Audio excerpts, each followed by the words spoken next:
Existe um texto escrito antes do dilúvio que descreve algo que deveria ter sido impossível depois dele. O descreve com uma precisão que não parece mítica, mas forense. Atributos, poderes, origem, natureza. O mais perturbador não é o que descreve, mas que cada civilização posterior o encontrou exatamente onde o texto dizia. A Grécia o encontrou. A Mesopotâmia o encontrou. A tradição hebraica sempre o conheceu e preferiu não nomeá-lo. A Europa medieval o perseguiu durante séculos, sem saber seu verdadeiro nome, sem entender de onde vinha de verdade. O texto que o descrevia foi queimado por ordem dos concílios da Igreja, mas o que ele descrevia não foi queimado, porque já estava no mundo, já havia fincado raízes profundas. Hoje esse texto está aberto. Hoje as testemunhas são convocadas e os nomes serão pronunciados pela primeira vez.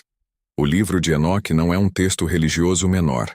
Foi sagrado para Jesus, os apóstolos e as primeiras comunidades. Pedro, Judas e Paulo são citados diretamente. Suas imagens permeiam o Apocalipse do início ao fim, sem explicação. Foi eliminado do cânon no Concílio de Laodiceia no ano 363 e confirmado apócrifo em Cartago em 397. A razão oficial foi a autoria duvidosa. A razão real foi que falava demais sobre a verdadeira origem do mal no mundo. Não o destruíram completamente porque a Igreja etíope jamais o considerou apócrifo e o copiou durante séculos. Em 1947, um pastor beduíno lançou uma pedra em uma caverna perto do Mar Morto e ouviu cerâmica antiga se quebrar. Dentro encontraram fragmentos do Livro dos Gigantes, datados por carbono 14 a.C., na biblioteca dos Essênios.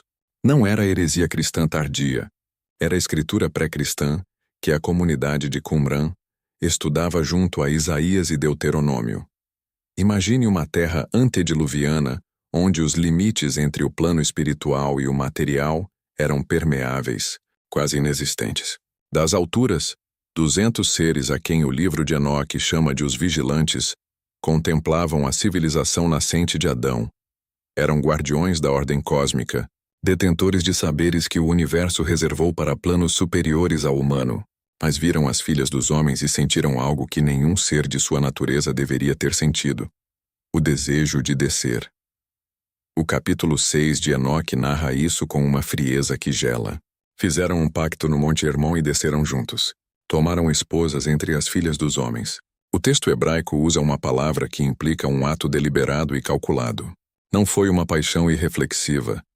Foi uma conspiração metafísica para inserir sua linhagem na cadeia genética da humanidade. Em troca do acesso ao plano mortal, ensinaram-lhes o que nenhum humano deveria saber: metalurgia, astrologia e encantamentos. As filhas dos homens aprenderam a ler os movimentos das estrelas, preparar venenos e remédios sobrenaturais e invocar entidades. Não foram vítimas, mas iniciadas em um conhecimento que as transformou de forma irreversível. Dessa união surgiram os Nefilim, gigantes que não eram anjos nem humanos, mas algo sem categoria definida. Devoravam os recursos da humanidade, praticavam o canibalismo, semeavam terror em uma terra que clamava por ser libertada. Deus ouviu esse clamor. Os arcanjos receberam a ordem. O dilúvio foi a resposta à maior transgressão da história cósmica. O dilúvio destruiu os corpos dos Nefilim. Seus espíritos, no entanto, não ascenderam nem desceram corretamente. Ficaram suspensos, segundo Enoque, como entidades famintas entre planos, condenadas a vagar buscando encarnação para sempre. E as mães, as mulheres iniciadas, as esposas dos vigilantes. O texto sagrado guarda sobre elas um silêncio eloquente. Um silêncio que o livro dos Jubileus rompe em fragmentos, que o Zohar sussurra em parábolas, que a história grita em imagens. Porque algo que elas carregavam não morreu com a água. A primeira testemunha é a civilização grega, a mais documentada da antiguidade ocidental. Racionalistas antes de seu tempo, no entanto, no centro de sua mitologia, há uma figura que até os deuses mais poderosos contemplam com cautela. Feminina, de origem misteriosa, conectada a poderes primordiais anteriores ao Olimpo e ao próprio Zeus. O livro dos Jubileus revela um detalhe que os teólogos têm ignorado. Os vigilantes não apareceram fisicamente de imediato. Primeiro seduziram as mulheres em sonhos e visões. alterando sua percepção da realidade semanas antes de qualquer contato físico. As mulheres iniciadas não apenas adquiriram conhecimento, foram reprogramadas em um nível que nenhum ritual alcançava. A figura grega tinha a cabeça coroada por serpentes, símbolo do conhecimento proibido em tradições semíticas antigas. Possuía um poder sobre a matéria que desafiava a lógica. Podia alterar o estado físico dos seres vivos apenas com um olhar. Quando morreu, de seu corpo não brotou sangue humano, mas criaturas. Uma delas um gigante de poder sobrenatural. Os gregos não criaram essa figura. A herdaram de uma tradição anterior à Grécia, ao Egito e à Suméria.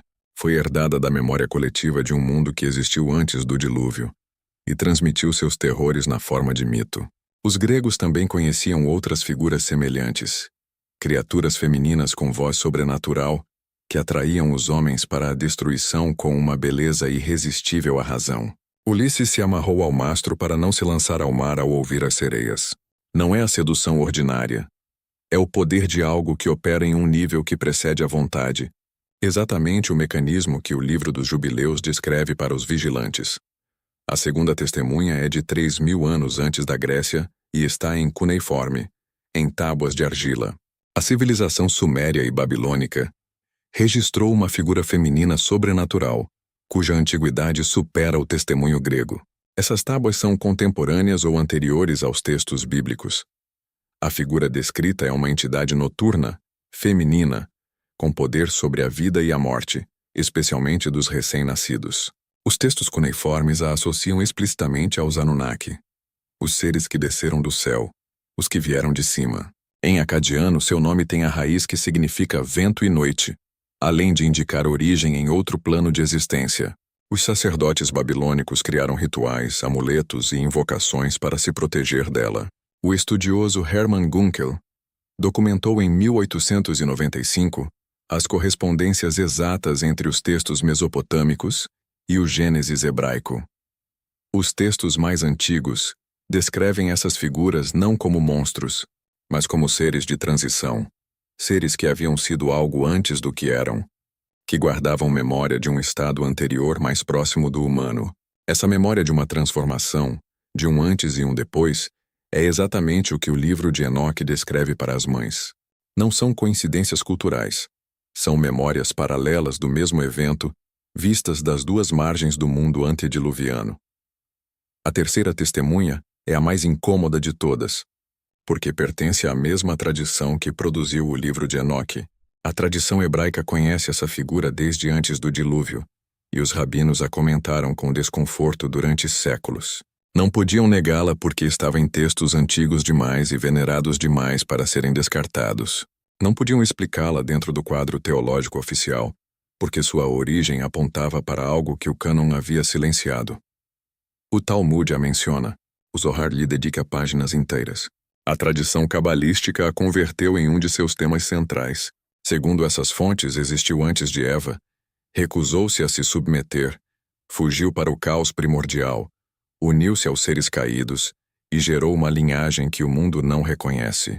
O Zohar a liga aos Nefilim por meio do conceito de almas mistas, nem humanas nem angélicas. Os rabinos mais honestos admitiram que há algo nessa figura que o Gênesis não consegue explicar, e que Enoque explicava com precisão. A quarta testemunha fala na língua do fogo. Entre os séculos XV e XVII, a Europa executou entre 40.000 e 60.000 pessoas acusadas de feitiçaria, a maioria mulheres, por algo que carregavam dentro de si. O Maleus Maleficarum, Manual de Caça às Bruxas de 1487, detalha de forma perturbadora o que os inquisidores buscavam.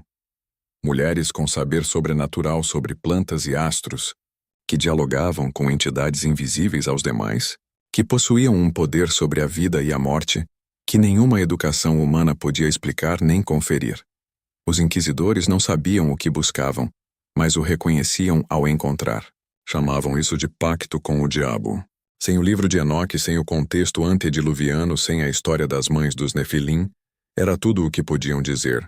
Mas o livro de Enoque, copiado por monges etíopes à luz de velas enquanto a Europa queimava suas custódias, esclarece tudo. As filhas iniciadas pelos vigilantes Receberam um conhecimento que se transmite, que persiste, que não morre com a água. O livro dos Jubileus afirma que passou para o outro lado do dilúvio pelos filhos de Noé, e as tradições rabínicas dizem que algo da linhagem contaminada entrou na arca sem que Noé soubesse. 4 testemunhas, 4 civilizações, 4 milênios de história separada. E a mesma figura no centro de tudo, feminina, de origem em uma transgressão de fronteiras entre mundos, portadora de um conhecimento que não deveria ser humano, com poder sobre a matéria, sobre a vida, sobre a vontade de quem a encontra, conectada a seres que desceram do céu. É hora de pronunciar os nomes. A figura que os gregos descreveram com serpentes na cabeça, que transformava em pedra quem a olhasse diretamente. A sacerdotisa transformada após cruzar a fronteira entre o sagrado e o proibido, diante de quem os próprios deuses gregos recuavam, porque sabiam de onde vinha e o que carregava em sua natureza. Essa figura tem um nome. Chama-se Medusa. As criaturas de voz irresistível que arrastavam os homens para a morte a partir da água, que agiam sobre a vontade antes da razão, eco exato do poder com que os vigilantes seduziram as mães. Chamam-se sereias. A figura que a tradição hebraica conhecia desde antes do dilúvio, que os rabinos comentaram com desconforto durante séculos, a quem o Zohar liga aos Nefilim, que gerou criaturas com os caídos, que o cânon oficial jamais pôde explicar por completo. Tem um nome hebraico que aparece em textos antiquíssimos, mas que o Gênesis optou por não incluir. Chama-se Lilithioe, as mulheres que a Europa medieval perseguiu durante séculos, portadoras de conhecimento sobre astros e plantas inacessível à educação humana, herdeiras do currículo que os vigilantes ensinaram no Monte Hermon. A ela se chamou de bruxas Medusa, sereias, Lilith, bruxas. 4 nomes que 4 civilizações deram a mesma herança, sem ter o texto original que as nomeava corretamente. O texto estava lá desde o início. Foi queimado precisamente porque explicava tudo com precisão demais. O livro de Enoque as descreveu antes de existir a Grécia, antes do apogeu da Babilônia, antes das fogueiras medievais. As descreveu como uma herança inevitável da transgressão dos vigilantes, o legado feminino que a água não pôde lavar.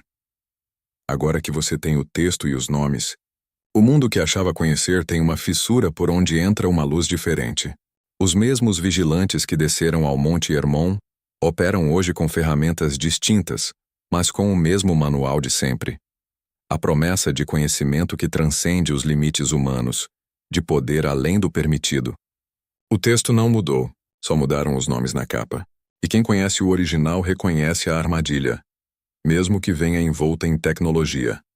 4 testemunhas, 4 relatos independentes, um único texto que os antecipa com uma precisão inquestionável.